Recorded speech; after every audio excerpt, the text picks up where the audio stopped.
Hey everybody, how you doing? Boy, oh boy, oh boy, I had to pause and okay, now it's 1:12:85, fourth quarter, 6 minutes and 47 seconds left in a contest that is still seeing the Warriors down by 27 points. They were down by as much as 30. This game, it just didn't start off well. The Celtics grabbed the Warriors by the throat in the first quarter, then with one hand, and then they tightened their grip with two hands in the second, and then in the third they started shaking the Warriors like that. uh, Even then, the Warriors started striking back, but it's probably too little, too late. Basically, it goes like this in terms of scoring: uh, 32 Celtics, 24 Warriors. Then 41 Celtics, 24 Warriors in the second. That's where things were, it broke it open. And then 32 for the Celtics, 28 for the Warriors. And now it's 7 for the Celtics, but just 9 for the Warriors. So the score right now with 6 minutes and 47 seconds left is 112 for the Celtics, 85 for the Warriors. So basically the Warriors are down by a hefty load of 27, well, yeah, 27 points. And you have to say, is it, well, yeah, is it possible that, oh, so I say 27, 37 points? You have to wrap your mind around that. I mean, I'm looking at this, I know my math is good, right? 12, yeah. But it's mind-boggling to read this, to look at the score, and then wonder if the Warriors can come back. It just is. And this is almost, you don't want to say it's 40 point, it's almost a 40-point margin, but it is, okay? It is. That it's coming close to that. This is absurd, folks. Yeah. So you've got, it's just it's not the best look for the Warriors at all. This is awful. Okay, now it's 112:85. So wait, this is holding. You know what? I've noticed something here. This is not refreshing. This is 6:47. There must have been a time stoppage or something of that nature. So try to figure out if the Warriors can actually come back from this. According to Elias Sports Bureau, they have never recovered from this deficit at all in their history. And ever, okay? So in their history, never in their history have they come from that. So you've got, 27 down. I said 37, 27 down. But I don't see any change in it. I keep waiting for the score to change. This is what I'm looking at, in case you're wondering. And it's this, okay? Here. That's what I'm looking at. 112:85, all right?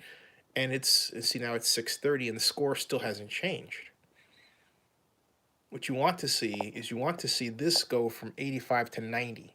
Because if it goes to 90 to 112, all right? If it was 90 to 112, then,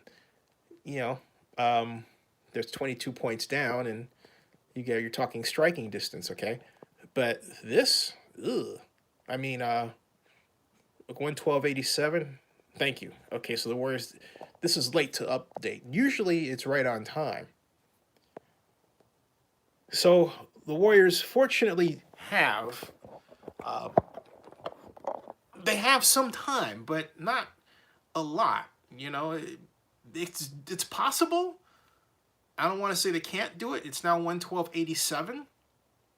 But we'll see what happens. At any rate, I have faith in the Lord Jesus Christ, not necessarily the Golden State Warriors. This is wild, man. It really is just this crazy score. Hey, if you thought you were going to actually see the game itself here, you're not. I was supposed to have started my live stream an hour ago, uh, and I have this window that I generally started in between 11:30 and 12:30, so I just hit the window. All right, I just hit the window, but this is the promised show that I do where I talk about. We got the Raiders lease, the Las Vegas update. We got NFL news. The Ravens cut Eric Weddle. All right. John Acosta says Warrior starter is not even in the game. Hey, John, you know what I think is happening here is I think what's happening is the Warriors are resting some people to gear up for the playoff run. Okay. Hey, Lynn, is it Lizette? Because I realized that in the past when I would see your name, Lizette, I was mispronouncing it. So I want to do you the proper respect shown by getting your name correct. Getting it right, as they say on the streets. Now, in proper English, you would say, by pronouncing your name correctly.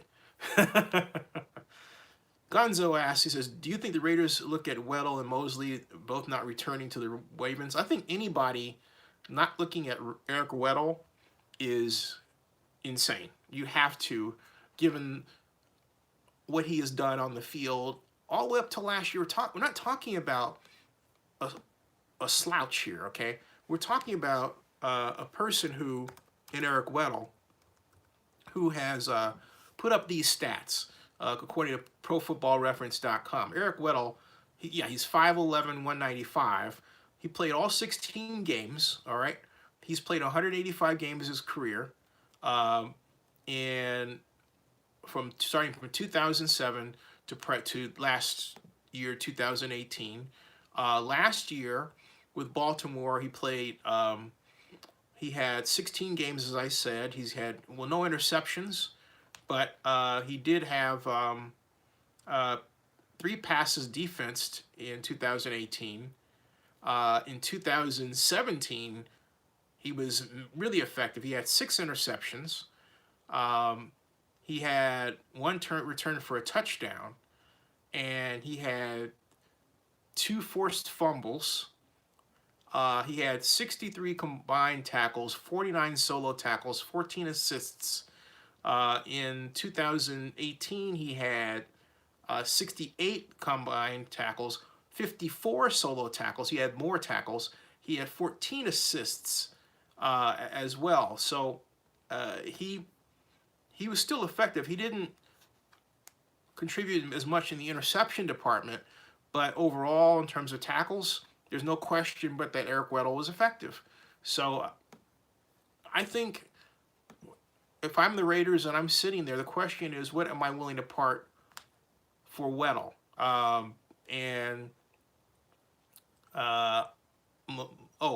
Like I said I said it right before? Okay, cool.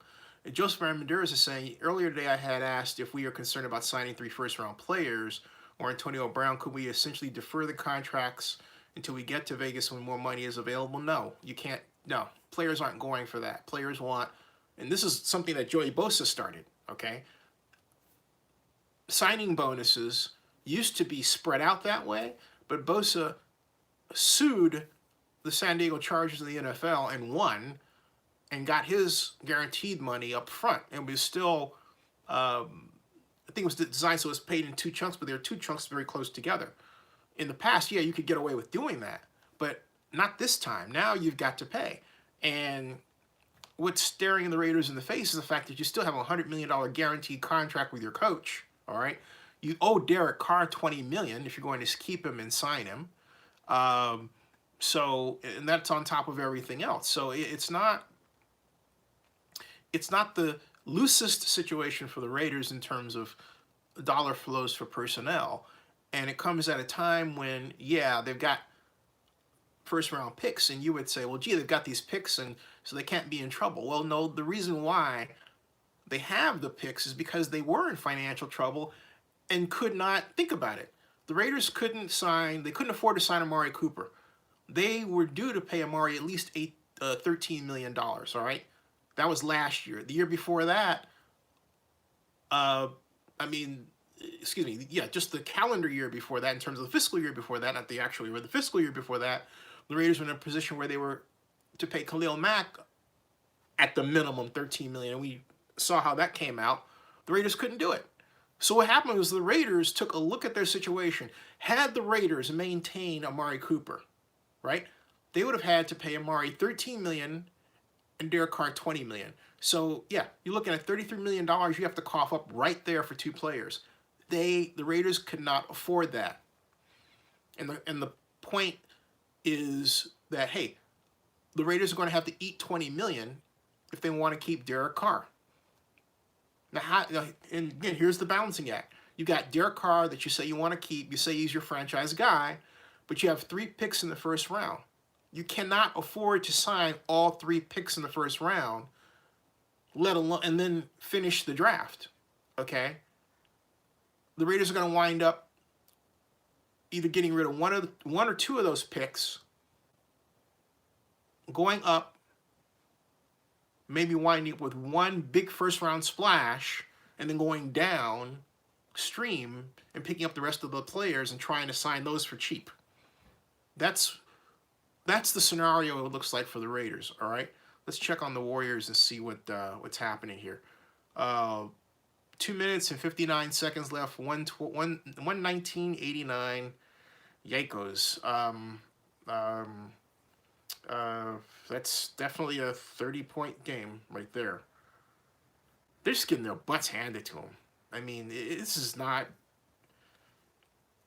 bad. Just getting their you know,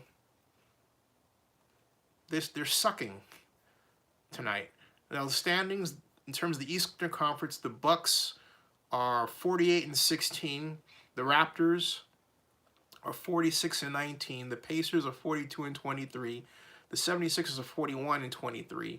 The Celtics are 38-26. You realize that any one of those teams can beat the Warriors, right?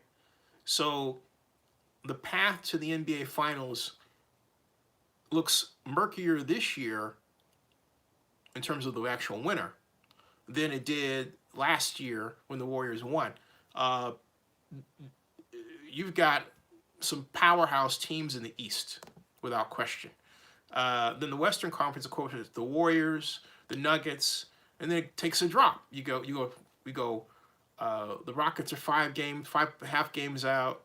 The Thunder 5.5 games out. The Trailblazers 5.5 games out. Then it drops again. The Jazz are 8 games out.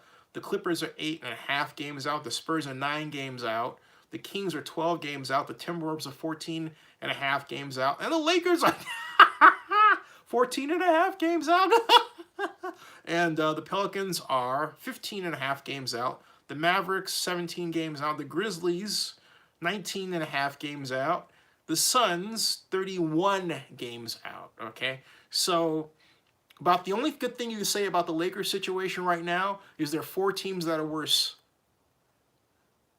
The bad thing you have to say about the Lakers right now is that there are 10 teams that are better than they are. And everyone is asking, hey, will this Lakers team reach 35 wins? Okay. So I said it before, and people got on me, and I'll say it again. LeBron should have had his tail over at Golden State. I don't care about how it looks in terms of stacking talent, or anything can happen. But it would have been a better situation for LeBron. He could have made considerably more money in terms of playing time and health because he wouldn't have had to be the hero. With LA, he's got to be the hero. He takes all the heat. People are on him. You could telegraph. You could see that one coming. All right? You could just see that coming. All right? It was there. I didn't predict that the Lakers were going to have a losing season, but I didn't think they would overtake the Warriors either. And I said that. I said, look, they are not going to overtake the Warriors. John Acosta says, heard Raiders are going to try to aggressively sign Terrell Williams from the Chargers, a free agency wide receiver. I think that would be great for the Raiders to sign a wide receiver in free agency, but I'm also of the opinion, look, you know what? I'm of the opinion that the Raiders need to go after a lower round wide receiver or a guy like Metcalf, okay? Or Paris Campbell. I say Campbell because he's faster than Metcalf. So Metcalf ran his 40 well, but Paris Campbell is 6'1". He ran it better, and I think his cone numbers were better if you want to go from a standpoint of athletic performance in the combine, all right? So, you know, Metcalf's cone numbers are about the same as Tom Brady's. You know, but at any rate, think about that. So, any rumors on who the Raiders may sign next week when free agency begins? There's a smorgasbord of possibilities for the Raiders. I think I would not be surprised if the Raiders signed Eric Weddle. Eric Weddle would really stabilize the Raiders' backfield, and it would give them, if they could get him for the right price, it would give them Super Bowl level experience in that backfield to go with the speed that they've added back there. I think it would be a tremendous addition that I think is worth half a game to the Raiders in terms of overall performance. Yeah, in other words, Eric Weddle is good enough for me to say that I think that he is someone that will bring to them a half a game win. In other words, you can say, hey, this guy, we won half reasons because of this guy. I think he's that good. And you can't say that about a lot of players. Actually, no, I'll go a step further, a whole game. I think he's worth a whole game. I think he's the kind of person that could take them from, okay, yeah, 6-10 to 7-9, right? That one person can give you a game. I believe that Eric Weddle is that good in terms of not just his play, but his leadership skills, leadership abilities on and off the field. So it's mind-boggling that the Ravens are doing what they're doing, but so something for it, all right? Joseph Armendariz says, having said that, do you think it gives more credence that the Raiders may be shopping for a quarterback so that only our old Derek Carr Joseph, you wrote that. I'm having a hard time reading this. Are you basically saying, I mean, look, we owe him $20 million. So basically, are you asking me, will the Raiders simply get rid of him so that they don't pay that? I mean, what are you asking? Because they have to basically,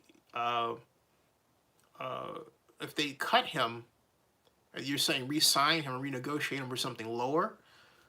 I can't see him agreeing to. I mean, for a whole host of reasons. Okay, unless he's just such a dyed-in-the-wool deep believer that he will make that kind of adjustment and take one for the team.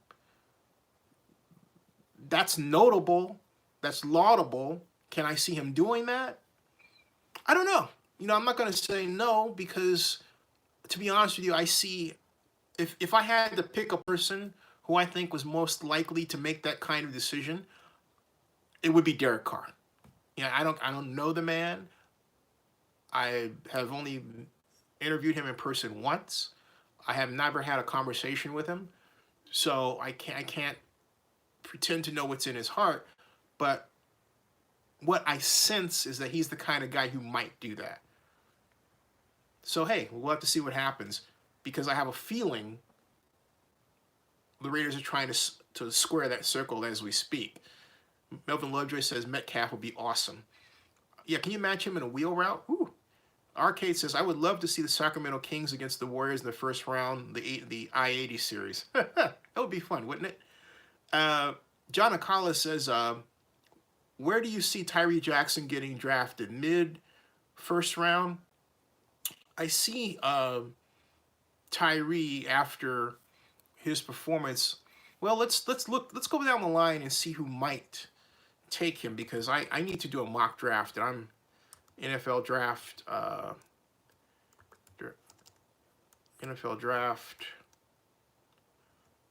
mock 2009. I'm not going to read a person's mock. I'm just going to look at the order. And right now, this is where, actually, I will read this one because this one is sort of a prediction of what teams might do. So I will read to you first what this particular Sporting News mock draft says might happen, okay?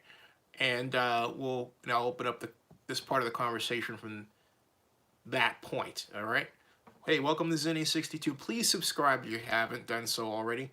And hey, give a thumbs up, and then I can actually send you a thank you note. By the way, if you take a look at the bottom of this screen here, you'll see you can buy Zenny62 shirts now. There are 3 of them that you can buy. So you just click a button and purchase. And if there's another idea for a shirt you want to see made, let me know. And I'll put it up there, for people to purchase.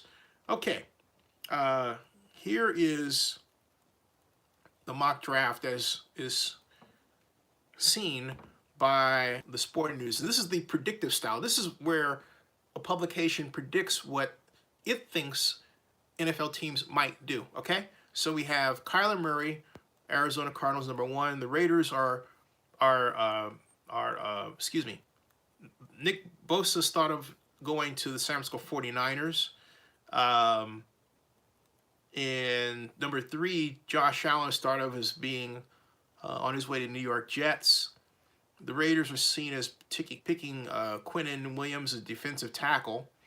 And the Buccaneers are seen as taking Rashawn Gary. And I think, wow, can you imagine Rashawn Gary and Vita Vea on the Buccaneers defense? Wow, that would be something else, man. That would be something else. The New York Giants are projected as taking Dwayne Haskins. So this looks pretty realistic, all right? So you've got basically Kyler Murray going first, and then Dwayne Haskins going 6.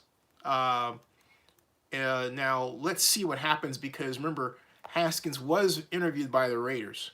But in order for the Raiders to sign Haskins and effectively keep Haskins in Carr, unless they manage to, and this is very possibly and doable, they manage to find a sponsorship deal or some type of financial arrangement that allows them to have the luxury of having both Carr and Haskins.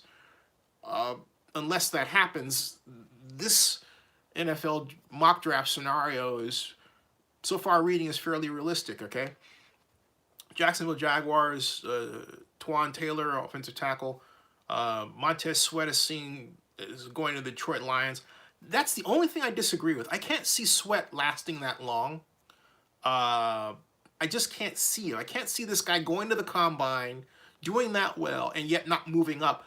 I am not jazzed about Nick Bosa. I've said it before. I'll say it again. I'm not.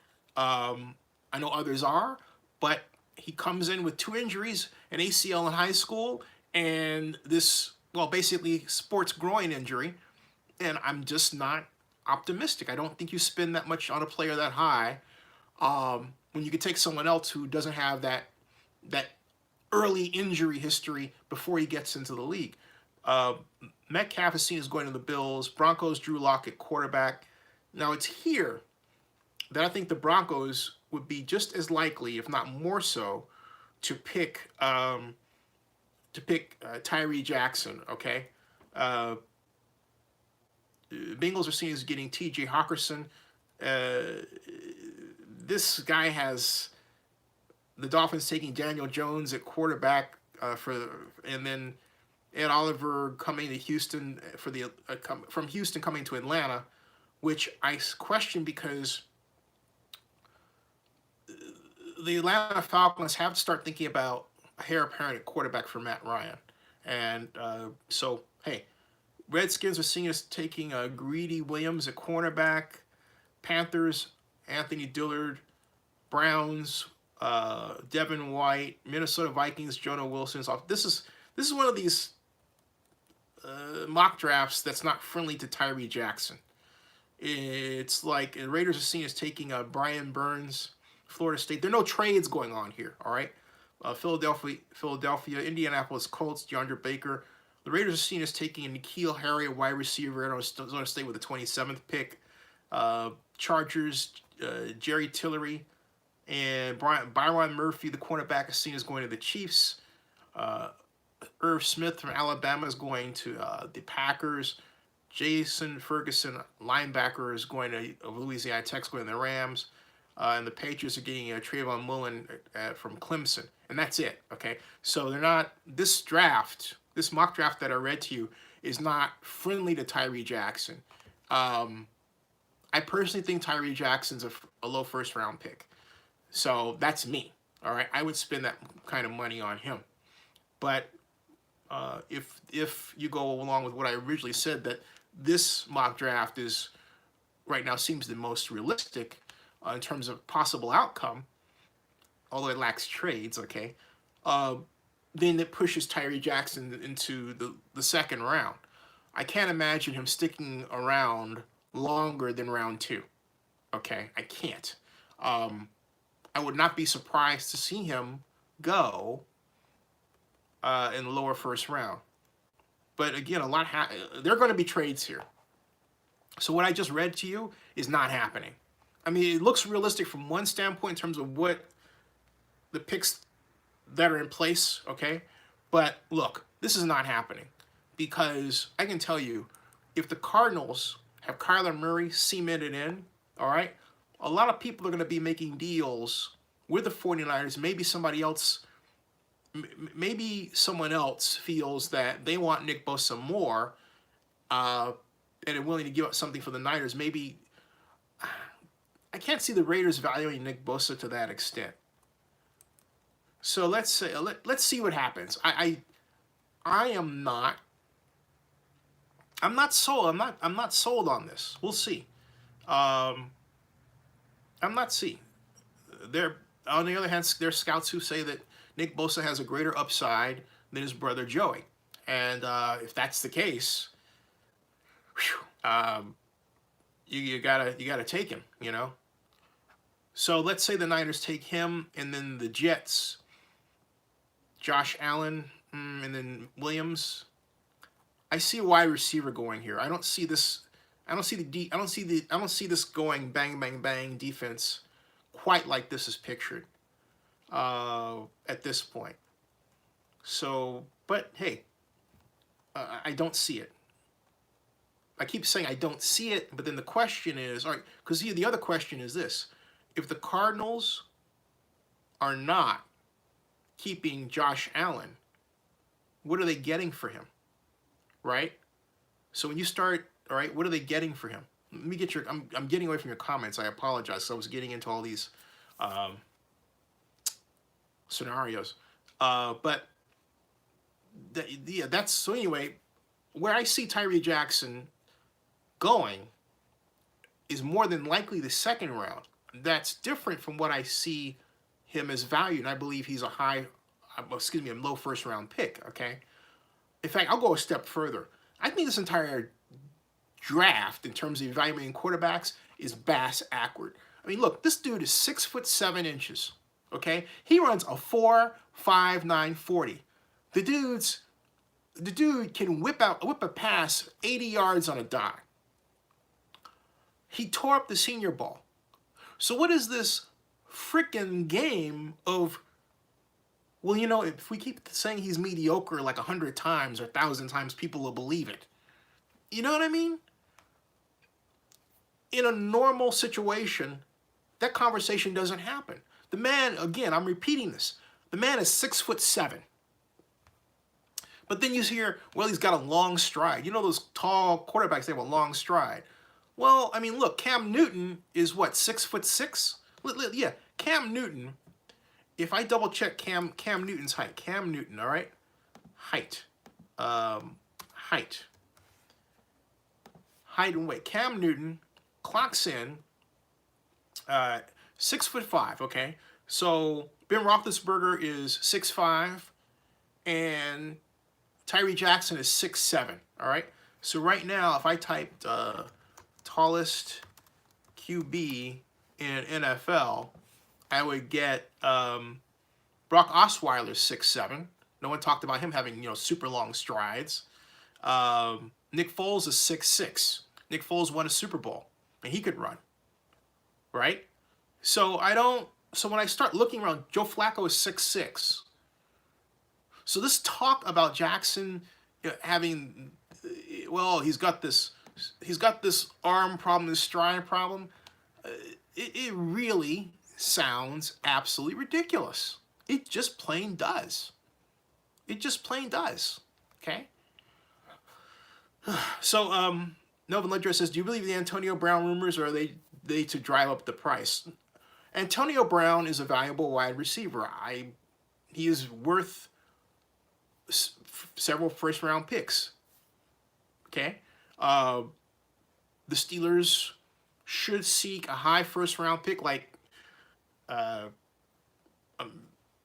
or two. Okay, and they shouldn't get anything less than that.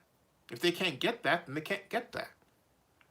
But I would not give up anything just to rid myself of Antonio Brown. That would be stupid. Straight out stupid. Joseph says, sorry, I was driving and trying to use voice text. Since we're shopping for potentially another quarterback, cutting him would save us $20 million, except for the $7 million dead money. That's correct. Yeah, that's right. Oakland Nation, Johnny Manziel. Manziel. I like to say Manziel. Okay, so Johnny Manziel, laugh out loud. Are you saying Johnny Manziel, laugh out loud? He's going to get the last laugh on all of us? Or what are you saying? That's basically inarticulate. Brett Phelps says, I think Drew Lock will go to the Giants. Why? Why would Drew Lock go to the Giants? Let's see where we are with the Warriors in that, game. That horrible, horrible game. Maybe they pulled it out. No, they didn't pull it out. 128 to 95. 128 to 95. All right. 128 to 95. Okay. They did not pull it out at all. They did not pull it out at all. Period. No. No.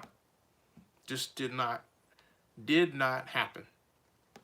Did not happen. Okay. So on the other hand, the Celtics get a much needed win. A much needed win. And so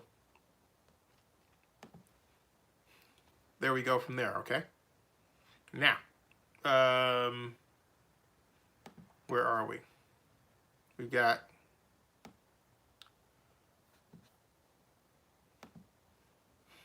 Joseph says, I got that one. And what I got? Did I miss anybody? No, I did not. All right. Okay. Shifting gears. Oh, and talking about shifting gears and talking about the lease. The Raiders lease is in the morning. If you're on the West Coast, 9 o'clock a.m. is when the JPA meeting starts. Zenny 62 Media will be at tomorrow's meeting in the guise of our vlogger, Richard Height. Thank you, Richard. Richard will have his live stream start. He'll probably start a little early. And basically, I don't expect fireworks. I don't expect the lease signing, but they're going to meet in closed session. They're going to start with open forum. There will probably be no speakers. Maybe there will be. And I expect them to go straight into closed session. I expect the open public part of the meeting to be short. But it's important to have somebody there just in case. Because anything can happen. They're still negotiating. They might turn around and decide, hey, look, fine, we're cool. Sign, let's sign it. And it gets signed. One never knows. So that's where we're at right now, okay? Oakland Nation says a report, Gruden wants Johnny just in case. Murray, what are you talking about here? That's ridiculous. I mean, I don't know, all right? Just in case Murray gets drafted number 1. What are you saying? You know what? Instead of you're saying that, what I'll do is I'll type John Gruden. John Gruden, and then Murray. and see what the news is, right? So I'm doing that. It says report, Gruden, this is a day ago. John Gruden very interested in drafting Kyler Murray, and that's from NBC Sports. From Bleacher Report, Kyler Murray rumors, Raiders, John Gruden loves quarterback despite Derek Carr comments. That's really interesting. NFL rumors, John Gruden very interested in Kyler Murray in 2019 NFL draft. So what does that tell you? It tells you that if he's very interested in Kyler Murray, it tells you two things. It tells you that the Raiders will be willing, this is how it would have to go down. The Raiders will be willing to part ways with Derek Carr and make room for, and they would have to monetarily, and make room for Kyler Murray. All right? That would be bold. That would be daring. It would be a test to their fan base and those of you who are Derek Carr diehards. It would be a sad end to a career of a man who I think has put up with a lot of change in an organization and has handled himself with class and aplomb in the process. It would be not the easiest pill to swallow for Raider fans, and I'm not certain it would be as successful in terms of how the fan base would react to it as Gruden thinks it would be. Okay? People love Derek Carr. So, it basically, this is the kind of thing that really pisses Raider fans off. It's like, why are you so fickle? You got fickle-de-dumb and fickle-de-dee. I mean, fickle-de-dumb, fickle-de-dumb. And I'm going to say fickle-de-dumb, I mean fickle-de, how would you spell it? I've never heard it. I'm just coming out this out of my head. Fickle-de-dumb and fickle-de-dee. Fickle-de-dumb is John Gruden. Fickle-de-dee is Mark Davis, all right? So, Tweedledum and Tweedledee. So my point is, fickle, they're both fickle, right? Well, we like you, but we don't. We like you, and then you're gone, right? Or we don't like you, we don't like you, that, we don't like that, but then we do that, right? Or, I'm working to stay in Oakland, but I moved to Vegas, right? Fickle-de-dum, fickle-de-doo. Fickle-de-dum, fickle-de-doo. Fickle-de-dum, fickle-de-doo. It's wild. Because he goes out there and he says this stuff, and everyone like you and I are like, what? What's going on here? Why are you doing this, If you're going to wed yourself to Derek Carr, do just that. But don't have this constant specter. It's like angels and devils on their shoulders. That's really what it looks like. You can actually draw a meme of John Gruden with an angel and devil, right? And maybe one angel is Mark Davis, but on the one side, but then also the devil is Mark Davis on the other, and they're both saying different things at different times, and Gruden is kind of going like that, right? And then you got Mike Mayock in the background, kind of saying, he's doing this because he's like confused. He's like, that'll be a picture. That'll be more than a meme. That'll be a picture, like, right? That would sum up how many fans would look at the Raiders situation right now, given John Gruden's statements. Okay, it's crazy stuff. All right. Joseph Armendura says, under Gruden with the Raiders, we got rid of Cooper and Mack, who are great team guys. To potentially trade for Antonio Brown seems questionable. Look, Cooper and Mack, but you said it, Cooper. You got rid of a playmaker. So it's not questionable from that perspective, all right? John Akala says, so it's the city of Oakland's attorney's unknown demands that's probably holding up a lease extension. That's correct. And that's what I was told, okay? And I noted when I said that I could not confirm that, but I'm saying that is what I was told last Saturday from a person who is in a great position to know and not the executive director, all right? But that's what I was told, and I'm sticking to that. This person came out with this and was just extremely upset with the city attorney. But hey, we're in the middle of a lawsuit, so That's how things roll sometimes. Uh, Lysette says, if we get Antonio Bryant, then Derek Carr is our quarterback. Cowboy Rush says, listen, Parker needs to hold back. Yeah, but I don't know exactly what it is that Barbara is doing. I agree with you, okay? I agree with you.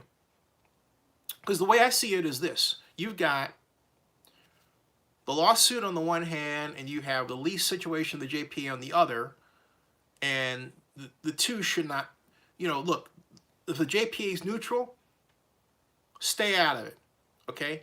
Stay out of it. But stop making demands early. We haven't even went to court yet. It doesn't make any sense. All right? I will tell you that there are people who want the Raiders out. Oh, there are people who claim that the Oakland A's want the Raiders out of there yesterday. Myself, I do not like the portion of the A's plan that puts that kind of aftermath of a nuclear explosion, impression in the middle of the dirt plan that they've come up with in the middle of East Oakland. I think that's a freaking insult. What's worse is a city and the residents accepted like, oh, okay, as opposed to the hue and cry that came out when the original proposal for housing, that's right, a city within a city with housing, Coliseum City, was brought forth. All that planning, the general plan meetings, all the work done by staff, we're just letting the A's throw that all out the window. Why? That doesn't make sense to me, okay? And from an overarching perspective, I'll say that the way the city of Oakland and many progressives and activists in California have forgotten how to do economic development is shameful. Shameful. And no, it doesn't mean that I'm going conservative or anything like that. No. I'm simply saying that there is a gigantic strain of anti-intellectualism that has infected California politics. People want to be activists, but they don't want to think anymore. So you have all of these folks who are homeless. And I'm now referring to Sheltered Mercy, the documentary where I interviewed Leslie Silver last night, as a great place to look and find out more about the problem from her perspective and what she's seeing on the streets. But that happened on the watch of progressives. California is a democratic state. No question about it. We have nothing to be proud of. This happened on our watch. And you would say, Zinni, you're going into this without talking about football. No, they all work together because stadiums are economic development. Nevada's done it better than we have. That's why, from that perspective, I root for them. Honestly. I've said it before, I'll say it again. Okay? I don't believe that Oakland should just be given something that I believe it is too incompetent to effectively do. And I've said it right here, and I've said it right here, okay? I've said it before, and I'll say it again. Until Oakland proves that it has the will and the initiative to complete big projects, Oakland does not deserve to be handed anything. Let the court situation play out, absolutely. And if the city wins and it wins its money, fantastic. But to hand the city the team or have the Raiders stay there, right? Oakland needs to have something in place. We need to have a plan right now. And I'm saying this with this, you would say, Zinni, how come you're saying this with veracity now? Because I'm tired of the situation where no one seems to believe that homelessness is an actual emergency, let alone our inability to create well-paying jobs. Do you realize the average stadium job is $67,000? I repeat, the average stadium job is $67,000, all right? Cowboy Wrestler said it best. The problem is that Oakland, along with other cities in California and the West Coast, want to take an activist mentality when it comes to economic planning. Right. I'll go a step further. They don't want to do economic planning. They want to react. They want to sue you. Everything's like a lawsuit, all right? Again, the lawsuit the Raiders are facing against the city of Oakland is justified because of what the Raiders did. I am not taking that off the table. But I'm saying, having said that, it doesn't mean that Oakland does not have its Economic Development Act together, because it doesn't. There, all right? All right. Cowboy, yeah, gotcha. Oakland Nation says, Carr brought life back to the Raiders, but people forget about how solid Carson Palmer was and Jason Campbell. I haven't forgotten. Cowboy says, and I say that a person who's voted Democrat most of his life. Yeah, I mean, I'm a card-carrying Democrat. But it really hurts me to watch the Democratic Party intellectually crumble, okay? To where it's this, you want to see an example of frustration. You have 30 people running for President of the United States. 30 against 1, okay? You know what that means? And you know what it means? I was watching a video that I made of President Obama when he first ran on Zenny 62. One of the first videos of Barack Obama after he announced he was running for president. You can just type Barack Obama, Barack Obama, Barbara Boxer, Zenny 62 on YouTube. You'll see it right up top, okay? That video. And you could see the energy in the room, the excitement around him. No one else has generated that size of momentum. Kamala Harris, it looked like it for a second because she was new. And then the minute people started piling stuff on her, I was like, And then we had Amy Klobuchar because she was new, and all of a sudden people started piling stuff about her. It's like, oh. So we go through this. It's like, oh, hey, we got Hickenlooper. Who? And we have, like, Bernie Sanders. Oh, but the people start piling on it. It's like, oh, all right. How many times do you go through this? Oh. Except Bernie does have money, matched only closely by Kamala. And then it's like, okay, well, here comes Joe Biden. And then the minute Biden comes up, I can tell you what we're going to hear about Biden. We're going to hear about his flips. We're going to hear about his flip-flops. We're going to hear about stuff that he said in the past that someone might have thought was racist. Okay, we're going to hear about all this stuff piling on about Joe Biden. And the question is it going to stick? And the answer is no, it's not going to. Okay, it's not going to. But then you'll have Biden versus Bernie Sanders, and Kamala Harris and Klobuchar. The question is who lasts? And folks, I don't know the answer to that question, and that's bad. Because this time, if I took in this time frame, when Barack ran, I could tell you, hey, the front runner, when Barack ran at this time, by this time, in 2007, I could tell you that 2007. I could tell you that it was John Edwards was a front runner, Barack Obama, Hillary Clinton. All right, for the most part, and then of course Edwards had later in the year. Edwards had the issue where he was fooling around with his wife, and the momentum shifted to Barack Obama.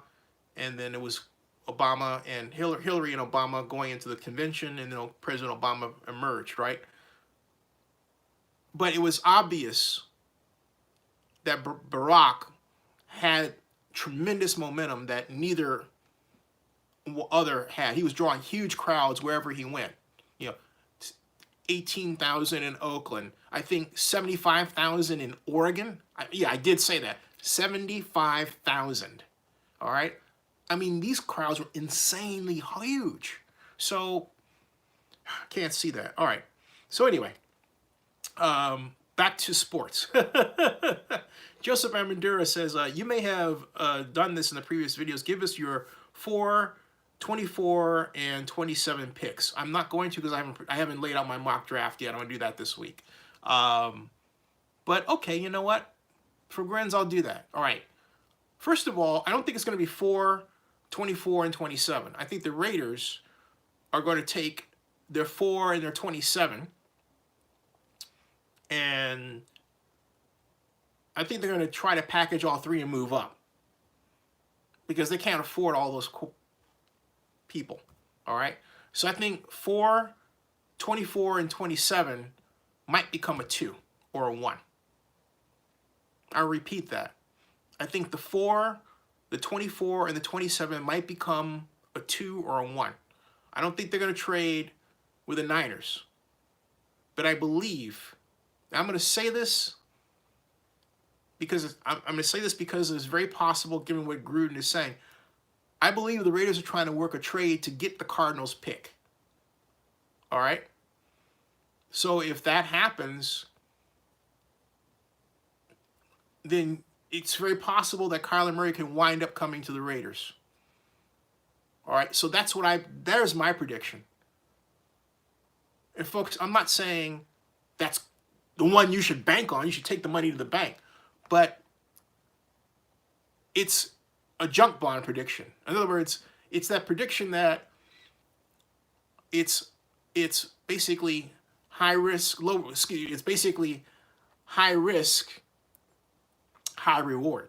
All right? Because the percentage of that is not exactly, certain, because there are a number of different permutations, including the idea that the Cardinals themselves want Kyler Murray. But, there are some people like Rich Eisen who think the whole Kyler Murray thing is a smokescreen, and that they really want to keep Josh Allen, and they're going to let Kyler Murray go someplace else. If that's the case, they would be very willing, because, look, Josh is still an Arizona Cardinal quarterback as I speak. They would be very willing to do a trade with the Raiders, let the Raiders have the number 1, and the Raiders get Murray. All right? So, John Collins said, if they moved up to number 1, I think they should take Josh Allen. But I don't think they won't do that. They're not going to do that. All right? They're not going to do that. They could also make a trade with the Niners, because the Niners need players. They could be content with, and I could see this happen, they could be content with saying, okay, you know what? Kyler Murray goes to the Cardinals, fine. We'll build around Carr. So we'll go number 2. They're not going to take Nick Bosa. Josh Allen, or wide receiver, more than likely. Nick Bosa falls, all right? So let's see how all this plays out. It's going to be a lot of fun. When you have that many picks to play with, it gets interesting. And then you have teams that work these multiple deals and structures and all this stuff. So this is fun stuff, all right? So there's my prediction, all right? Now, hey, Eric Young, how you doing? And I'm going to stop at 145. John Collins says, if they move, I got that one. Cabrera says, I think the Cardinals will take Kyler Murray and trade Rosen to some team like the Redskins who need a quarterback. What about the Reds? What about this? What about Josh? What about Rosen going to the Raiders? How about that? How about that? Okay. Just saying, the Raiders have enough first round picks, right? They could take 27 and give that to the Cardinals for Rosen, right? The Cardinals get to keep their number 1. They pick Murray. Everybody's happy. The Raiders get a young gun who's already semi-proven, and they get to keep 2 of their 3 first-round picks. Not bad, okay? And they get a quarterback who was a first-round pick last year. That makes sense, all right? So that's another possibility. Cabrera says, I think I got that one. Joseph says, do you think it'll take that much just to move up 3 spots? Yes. Eric Young says, I still think Carr is our best bet. It's very hard to, once you get up that high, it's hard as heck to move even higher. It just really is. Eric Young says, I still think Carr is our best bet. We just need great talent everywhere else to support him. And Eric, I 1,000,000% agree with you. I'm not one who really agrees with the idea of drafting a quarterback that high. Well, sometimes. But I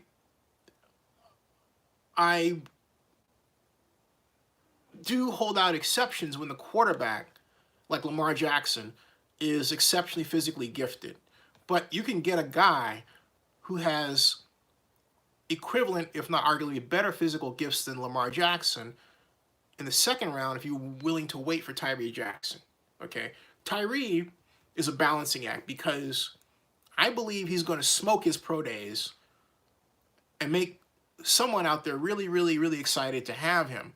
But he's from a small college school and is largely unproven, but he has obvious physical gifts and he can run an offense. We've seen him do that. So I don't think he's a project. I think he's ready for the next level. And I think he'll be very dangerous if picked. Second round. I really do. But then lay the question. Do you hang around and take a bet that someone doesn't value him as much as you do? And that's why you want to be careful you don't let him slide much. That's a balancing act with him. Okay. The art of letting him slide is you pay him less money, which means you have more money to pocket. Manny Flo says, what about DK Metcalf? What about him? Eric Young says, hopefully we have the kind of draft the Cowboys did back in 1990. I'm thinking about Russell Maryland. No, not Russell Maryland. That happened, was that 1990? Or that was, I think that was I think that was Russell Maryland. At any rate, Joseph Armendariz says, Rosen is a cerebral player, which Gruden likes. Lysette says, I think they do something crazy and trade the 24th and 27th for Antonio Bryant. That could be. I could see that as a strong possibility. But given Gruden's comments, I would be more likely to take that idea off the table, given Gruden's comments about Murray. All right. Arcade says Gruden will give Carr one last year, even if they do draft a quarterback. But here's the question. Do the Raiders have the money to do that? And I don't believe they do. Okay? I certainly hope that I'm wrong, but I don't believe that they do. I don't know why Cowboy Wrestler writes Emmitt Smith, but Cowboy Wrestler wrote Emmitt Smith, which leads me to this question. Cowboy Wrestler, why did you write Emmitt Smith? I'm just wondering. I am quite intrigued. Oh, by the way, who is the strongest woman in Oakland? Ooh, I just happened to type strongest woman in Oakland. They have Kelly Martinez, and then what's it like being a female? Wow, I never thought about that. This is 2014. Oh, a friend of mine is on the cover. Oh boy, oh boy. I haven't seen her in a long, long time. Someone did an article about my friend Christy Hawkins. Hold on a second. I have to show this to you because Christy's, whoops, excuse me. There is, excuse me. That's Christy Hawkins. Okay. So, but I haven't seen Christy in a long, long time. Sweet lady, very smart, bioengineer. Obviously very gorgeous. Let's see here. That's interesting. So, quite interesting. Very interesting. I'll have to check that out later. Okay. See, I'm thinking about branching out in terms of sports because I want to do more things that are interesting. And I think what could be, there are a few things more interesting than female athletes, right? And since we do sports, right? So the last time I had a female athlete on was, of course, America's first female coach. Remember that? And that was a heck of a lot of fun to have. That was a heck of a lot of fun to have on for. And you know what? You realize that as we were talking, she was when I had her on, she was talking to me late at night, and drinking wine, and I'm talking about Jennifer Welter, who was the NFL's first female coach, was a guest on Zenny 62 live stream. She was drinking red wine, man. But at any rate, that's the last time, and I'd like to do more of that. Okay, so moving along, winding down on time. Oh, by the way, is it okay? Cowboy Rush says 1990 draft. Cowboys traded Herschel Walker to the Vikings for their draft pick, which they drafted Emmitt Smith. Right. Oh, I see, the famous one. They got 7 picks. Then he adds up. Yeah, built the dynasty. Lissette. So basically, the Cardinals are set up where they could try something like that theoretically. Lysette says, "Who do you think will take Jason Witten's spot as a broadcaster? Hopefully, someone a lot smarter than." Well, okay. Look. Oh, it was infuriating. Oh, it was just driving me crazy. Just whoever it is, someone that really understands how to measure their words before they come out of the mouth. So, is what I'm saying making sense? Someone like someone who copies Tony Romo, all right? Caballero, Lysette wants Kurt Warner. Kurt Warner would be good. Kurt Warner would be quite good. Kurt Warner, I think, would be excellent. Kurt Warner would be fantastic. I think Kurt Warner is ready. Kurt Warner would make a lot of observations, technical observations, very valuable. He'll bring a lot to the table on Monday Night Football. I would be pleased as punch to see Kurt Warner up there. Absolutely. Somebody else I think would be great in that spot would be Charles Davis of the NFL Network and Fox Sports. I know he's got a good gig on doing color, but I think having him up there, having Charles Davis in that booth with his vast knowledge of football would bring a lot to Monday Night Football. I really do. Be a lot of fun to hear him. Peyton Manning on Monday Night Football, I don't see it, okay? Because I haven't heard Peyton describe a game. I don't know. It's a wild card. I can't just sign on to that because I don't have a template in my head what Peyton's gonna sound like as an announcer. All right, I just don't. Muhammad says that quarterback from University of Buffalo got arm talent but need a QB coach. I see Tampa picking him up. I can't see Tampa doing that. I don't. I think mainly because I can't see Tampa just doing that. Tampa is not at a place where they need a quarterback. They need to draft one that high. Now they could take someone in the lower rounds, of course. And then you're talking. I mean, if Tyree Jackson's there, it's the 4th round. You gotta pick him. I don't care who you are, but the Buccaneers, right now, if I'm looking at the Bucks, all right, and I'm thinking about the future of the Buccaneers. Look, right now they still have Ryan Fitzpatrick. Okay, so why would I? All right, maybe, all right, maybe,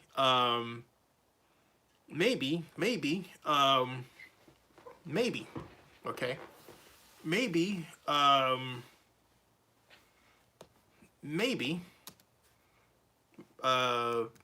let's see here, maybe,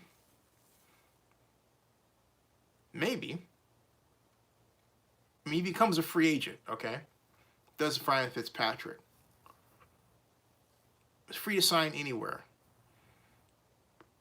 So, the Bucks do need to think about a quarterback who's a capable backup, but I still think you need veteran talent to go with Jameis. I don't think you're at a stage where you need a young gun to replace Jameis because Jameis is just you're having him. Here's the thing. You've got Jameis learning a new offense. Whoever else comes in has to learn that new offense as well. I think you go out, if you're Bruce Arians, you go out, you get a veteran talent that knows his system and can help Jameis with that terminology and perform better in that system. That's what I think you do. You get a person who knows what Arians wants to do, who's played for him before. But Jameis is a top flight quarterback. I don't. People cloud their view of Jameis with his unfortunate mishaps off the field. Which if you start looking in deep at them, you realize, hey, that guy got a bum deal. But you have to be willing to read hundreds of pages to find out. Another story. I'll say this, for example. Let's take the situation with the Uber driver. Ask yourself this question. Why didn't the Uber driver call the police? Could it have been, all right, could it have been that the Uber driver was afraid of getting breathalyzed? Okay? Just asking. What would have happened if it had been pushed to a trial? What would we have found out? Why is it that somebody said to the Uber driver, oh, hey, you know you've got an NFL quarterback in your car? How did that all get into the mix there? Was Jameis being set up to do something wrong? And why, with all of that, did Tom Flume, the famous attorney who basically finds his way into these sexual discourse cases, how did he come to be involved in this one? All right? So every time you look at these situations with Jameis, it's never cut, it's not clean. It's not like, oh yeah, he obviously did something wrong. All right? Just saying. But people take those situations and they use those situations to say, okay, I don't like this guy. And then maybe someone don't like me because he's really black and they're looking for someone black to do something wrong, right? And so they take all of that and they start cherry picking to find things wrong with his on-field performance to mask the fact that they just simply don't like him. So what I'm saying is if you're going to evaluate him properly, take all that crap out of the way and move forward intelligently, okay? So, all right, Eric Young says, that's what I was talking about earlier. Those 7 draft picks for Herschel Walker, got it. Cowboy Wrestler says Charles Davis is underrated. I can 1,000,000% agree. Muhammad says maybe, hashtag maybe is trending worldwide. Maybe. Why? Eric Young says picks Patrick's. All right. John Collins says hopefully we find out a lot more info tomorrow after meeting about the Raiders lease. Again, John, if you didn't hear before, Richard Hike is going to be our man on the scene live right here, Zenny 62, 9 o'clock in the morning Pacific, 12 noon Eastern. Okay? So we will be there. Thank you, Richard. Is it official that Luke Walton is getting canned? Is that official? Hold on a second. If that's the case, we'll talk about it tomorrow night. Luke Walton says Lakers are sticking with who they have, but looking at options. The search for LeBron James next best head coach. News. Okay, here. Okay. Lakers coach Luke Walton emphasized continue to work as a group. Where Luke Walton could land if Lakers fire him. Okay. Lakers expected to dismiss him. So it hasn't happened yet. Let's just hold our horses. All right. And I'm headed to bed. All right. See everybody tomorrow. Thank you for tuning in. All right. Thank you. Muhammad says, I hope Raiders try to get Weddle, amazing coach on defense. Good night, everybody. Remember, tomorrow morning, 9 o'clock Pacific. I'm going to write this right here. 9 a.m. PST, Raiders lease meeting, okay? Here at Zenny 62 YouTube, all right? Got it? That's it. And again, thanks to Richard Hyde. He's our man on the scene. All right, I'll see everybody. See ya. Thank you. Good night. And if anyone else watching is interested in becoming part of our vlogger team, send me an email. Let me know. All right. Talk to you later. Hopefully, the requirements. Ideally, have a YouTube channel. Know how to make vlogs. Okay.